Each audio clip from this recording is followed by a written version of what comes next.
This is Sneaker Years. My name is Levi, and today I have a really amazing video I've been putting together for you guys for my runners, my basketball players, and anyone who needs to add more cushion to your shoe, whether it's for work or training.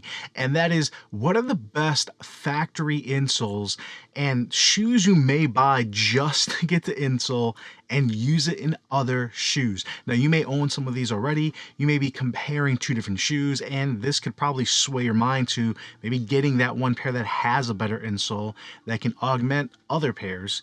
But with that all being said, let's jump right in.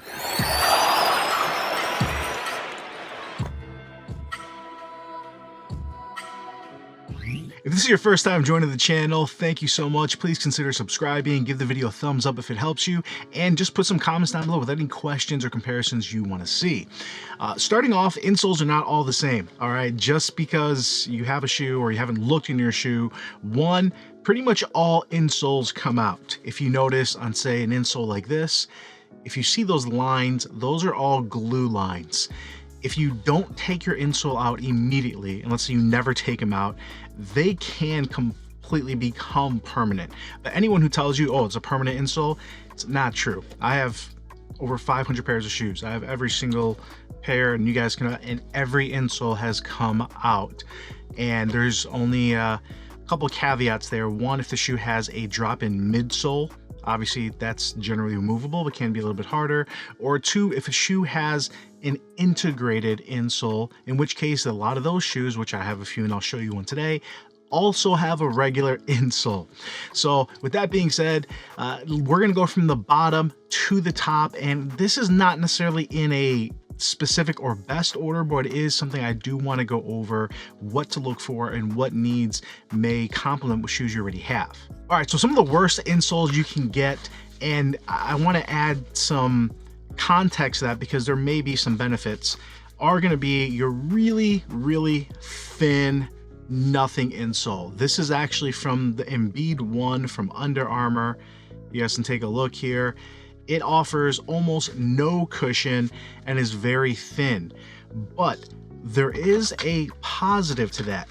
If you have a wide foot or you're between sizes, and that's how I was with the LeBron 17, I actually was able to use a really thin insole from the Brooks Hyperion line, and that actually reduced the thickness or gave me a little bit more space in my shoe. So if you're going to be using a really thin insole, or you find a shoe that has just a poorly cushioned option, so you have these two insoles that really offer no impact protection, just really thin, and I would say maybe they're bad, put them in a shoe that maybe you're between sizes, because that's going to give you that little bit of extra room so you can fit. Now, I say that also saying this is still a really bad insole from Under Armour. A lot of their new Curry shoes, the Embiid one, this is awful. Whereas this from the Hyperion Temple, you can tell it has some structure to it for some minimal arch support. A very slight heel cup where you're just indented. So even though this is incredibly thin and light, it's actually very well done. Really like this insole from the Hyperion line from Brooks. Your next step up, and a lot of shoes have this, and this is the most common, is going to be your general Ortholite. It usually is this blue material, has some decent thickness to it, and there is a little bit of soft give. Sometimes these do come in even thicker variants, and it is a little bit more sculpted. As you see the arch there, it has some shape. These are still very cheap for manufacturers.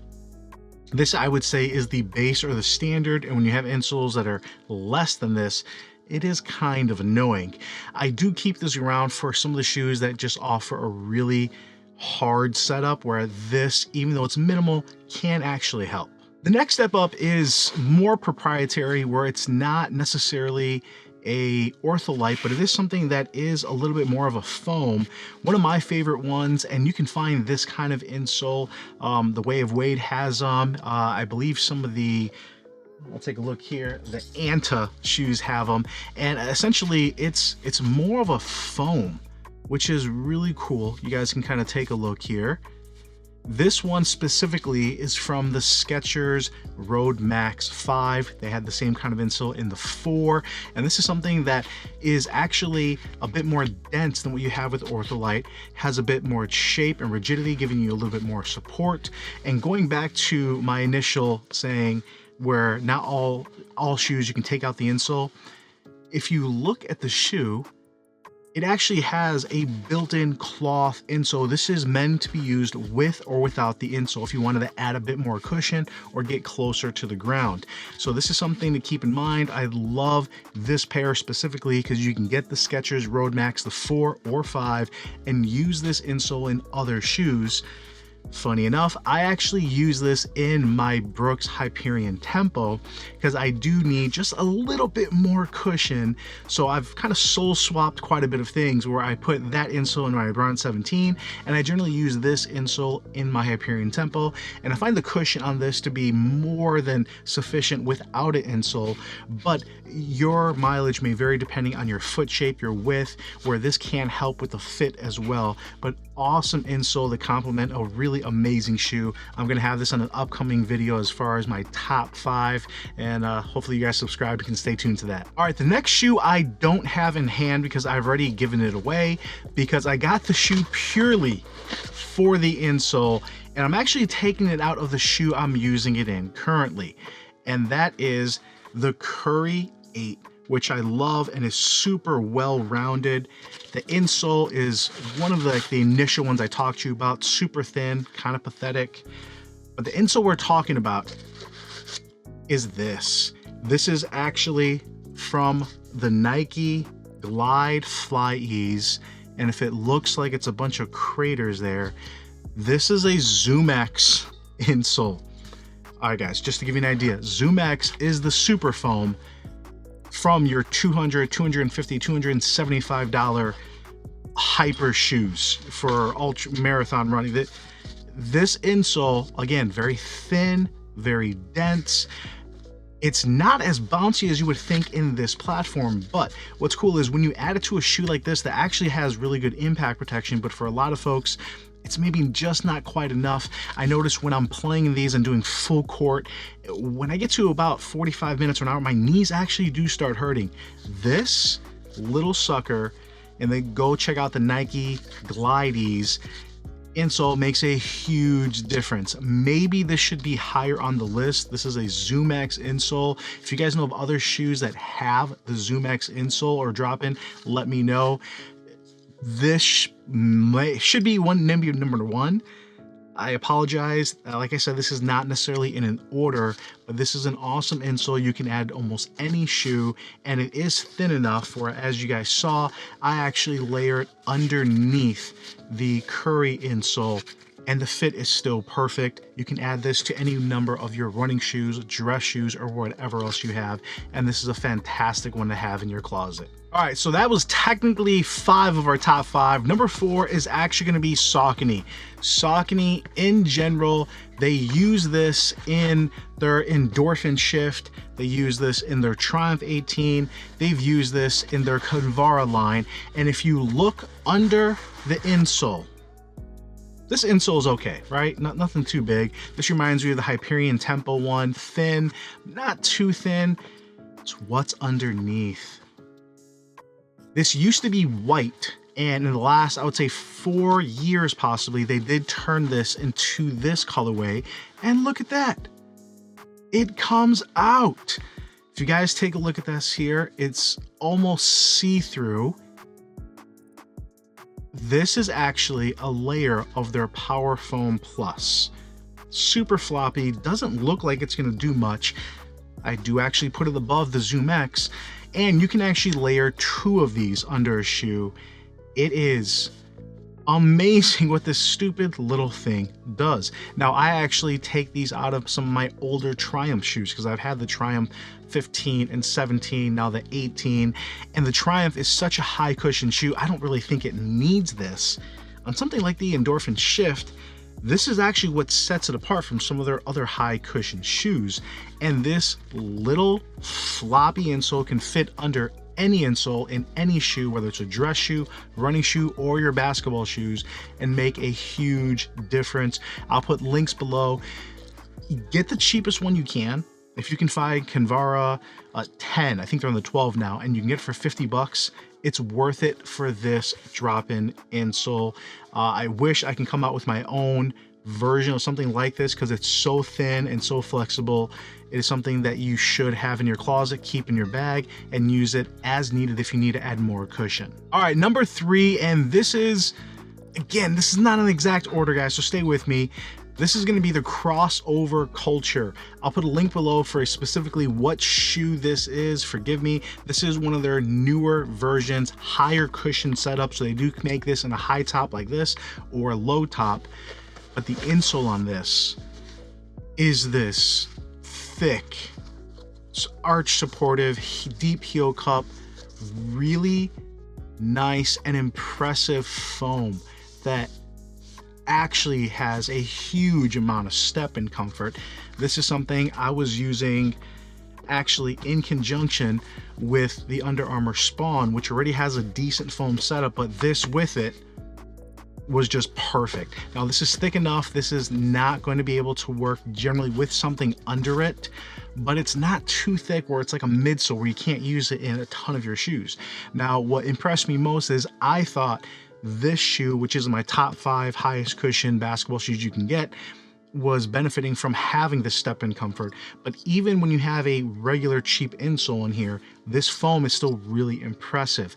So depending if I need all that cushion, it becomes a really good complement to use this shoe with, say, a standard Ortholite.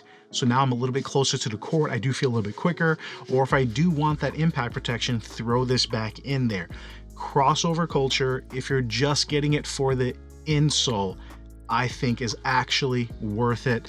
This thing is phenomenal, and I have used it on a couple different shoes right now, and every single time it's pleasantly surprisingly good. All right, so the last 2, if you follow the channel, hopefully you can guess, or maybe you know, and maybe they're 1 and 2 here, but the other ones I've mentioned have been absolutely phenomenal, and that's number 2 in both the BB NXT. You can get these generally on sale, variety of places.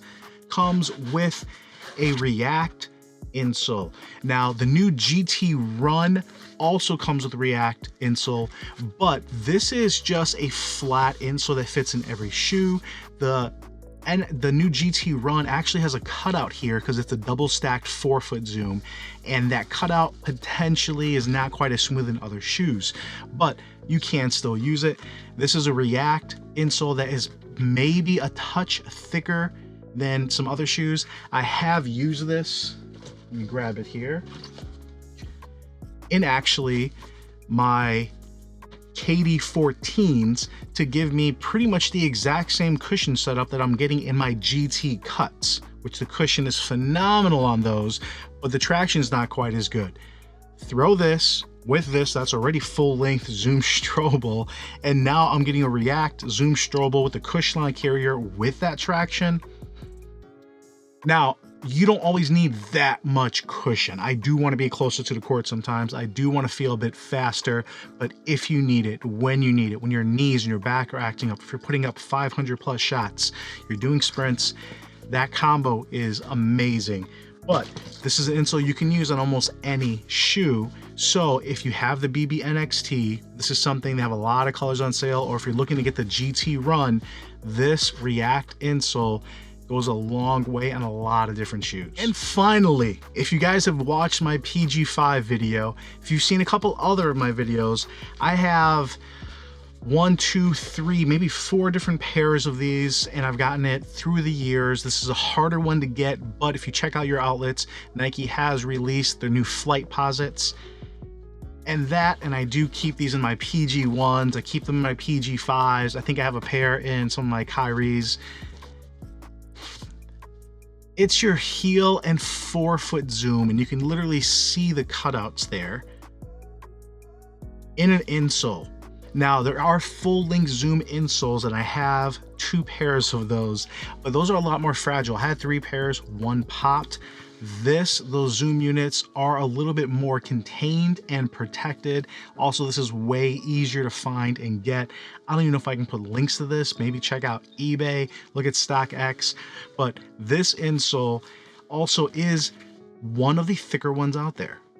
Now, it's not quite a midsole, but it's close. This is a thick insole, so you have to use it in shoes that already have thick insoles. So something like that has an Ortholite, even though this is a bit thicker, actually still works. Whereas if something like the Embiid that has a really tiny insole in it, that's a big difference, guys. So I can't guarantee this is gonna fit in every shoe. So when I do a review and it does fit in that shoe and I let you guys know, it's more from the experience, hey, this is gonna work. But this insole is absolutely amazing. I know there's a few Amazon third-party Chinese factories who are making the full-length Zoom and heel and forefoot Zoom insoles, but I don't know what kind of foam they're using. Because from what I've read, from what I've heard, that foam is way more firm just to protect and contain that Zoom Air. And if it's too firm, you're really losing the benefits of having that Zoom Air in it. I say that because I do have a pair from one of my Jordan lines, but I think it was the 2010, where it had the different drop-in midsoles, insoles, and you can almost not feel the Zoom on those at all. So if you're looking for Zoom Air to add to your shoes, this is probably the best option. Go hunt for it, and if you can find one, it's worth keeping. All right, guys, girls, my hoopers, my runners out there, hopefully this helped you out. If you enjoyed the video, give it a thumbs up. If you had any questions, obviously put them down below. I do my best to answer everybody. And guys, subscribe to the channel, go to sneakergears.com, get some merch. Let me know what you guys want to see. Really help support the channel. Guys, really appreciate you. This is Levi with Sneaker Gears, and I will come at you later.